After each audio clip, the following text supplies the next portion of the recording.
Okay, my donkey Benjamin. This is a really old book. It was made before my mum was born. And it's one of my mum's favourite books. Okay, let's begin. My donkey Benjamin. Photos by Leonard Osbeck. Text by Hans Limmer. Translation by Timothy Cleary. This is me. My real name is Suzanne, but everyone calls me Susie because I'm still so little. And this is Benjamin. So then they call him just Ben because he's so little too.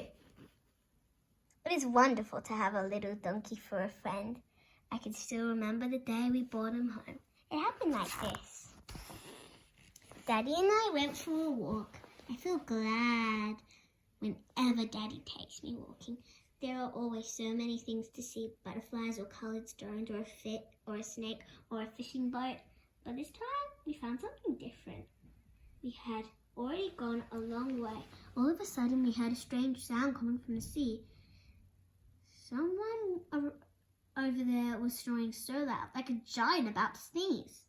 Of course, I wanted to find out straight away what it was, so we walked over to the edge of the cliff and looked at the rocks below. We didn't find a giant, but a baby, a little donkey, was standing all alone, trapped among the boulders. How did he get there? Far and wide, there was no one to be seen, and no trace of the mother donkey. Perhaps he had fallen, but he didn't look hurt. We crept a little closer to him. He's only a few days old, Daddy said. Please, Daddy, bring the little donkey back up here, I said. He must be frightened down there. Daddy climbed down and picked up the baby donkey. I was afraid something would happen, but in a while, Daddy was back. What should we do with him now? Daddy asked. Let's take him home with us, I said. I know he'd like to come. So the three of us started back to the village where I live with my daddy and mummy. The village is on an island in the Mediterranean. We used to live in a big city. There was nothing but cars and highways and tall buildings. No butterflies, no coloured stones, no snakes, no fishing boats. And no donkey. I think it's much nicer here. We asked everyone we met if they lost a baby donkey, but nobody had ever seen him before. So we brought the donkey home. Mummy was surprised when she saw us coming. And Angelica, my little sister, squealed without stopping, the way she always does when she's excited. I'm sure they both like the donkey too. The little donkey started sniffing around as if he was looking for something. He's hungry, Mummy said. I ran into the kitchen and got bread and cheese, oranges and carrots, and everything else I could find. But he wouldn't eat anything I brought him. And then I thought of Angelica's bottle. Couldn't we try that? The donkey was still a baby.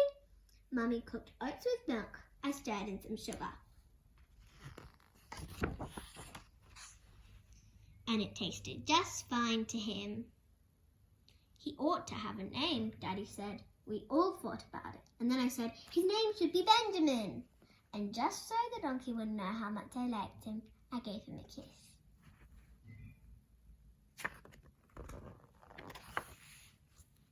Benjamin has lived with us ever since.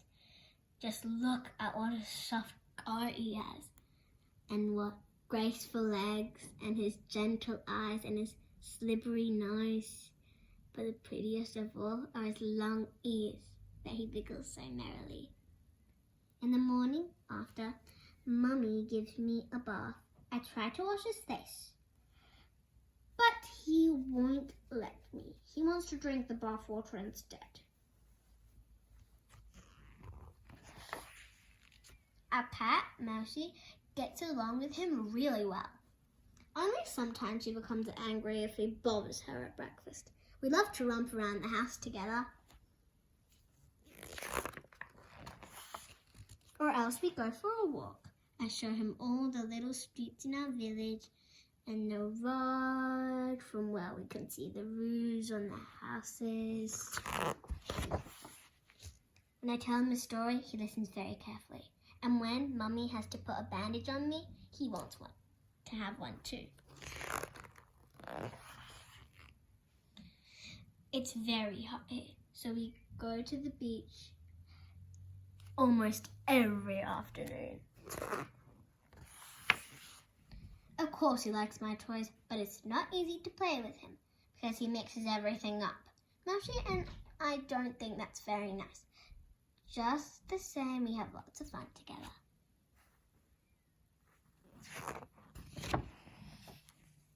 Every night I make a bed for the two of us with pillows. I whisper softly into his ear, "Good night, Benjamin." And then we fall asleep together. One day, we all had such a scare. It was very early in the morning. Daddy and Mummy were still sleeping. When I woke up, Benjamin was gone. I ran to the courtyard and saw that the gate was open. Could he have run out? I raced out to the street and saw Benjamin just as he disappeared around the next corner. I wanted to stop Benjamin and ran after him as fast as I could, calling his name, but he didn't seem to hear me. Finally, I caught him. "Where are you going?" I asked. Benjamin put his soft nose against my face, stamped twice with his left foot and shook his ears. Then I knew he wanted to walk around a while. "Will you take me with you?" I asked.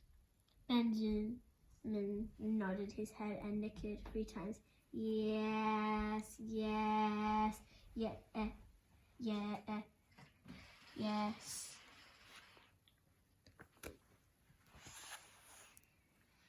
And so we went on together. I wondered where Ben would lead me. Soon we left the village, then we passed the fishing boat bobbing on the water.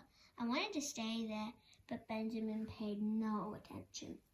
He trotted up and down over stones and meadows, farther and farther, until we came to a beach with wonderful pebbles. "Here's where we'll play," I said, and I started tossing stones into the sea. Benjamin stood still and waited. Both of us were tired from the long walk. We sat down to rest a bit and have a talk. Now I noticed that we were in a place I had never seen before. It was very lonely. I heard my heart beating fast and loud, and I remembered that I hadn't said anything to Daddy and Mummy before I went out. They'll be worried. Probably they're already trying to find us. I told Ben, "We better go straight home." But I couldn't remember which way we had come. How would I find home? How would I find the way home? I looked all around, but I couldn't see our village anywhere. I sat down again and cried a little. I realized Benjamin didn't like that at all, because he nudged me with his nose, or perhaps he knew which way to go. I told him, "Please, Benjamin, take me home with you." Ben nodded his head, nicked 3 times, yes, and ran off ahead of me. Sure enough, he found the way to our village. Daddy and Mummy were so glad to see us again. I told Benjamin found the way all by himself. He got a bottle of milk with lots of sugar.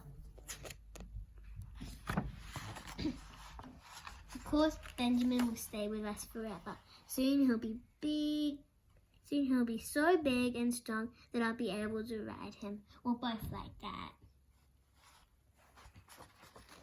And that is the end of my donkey Benjamin.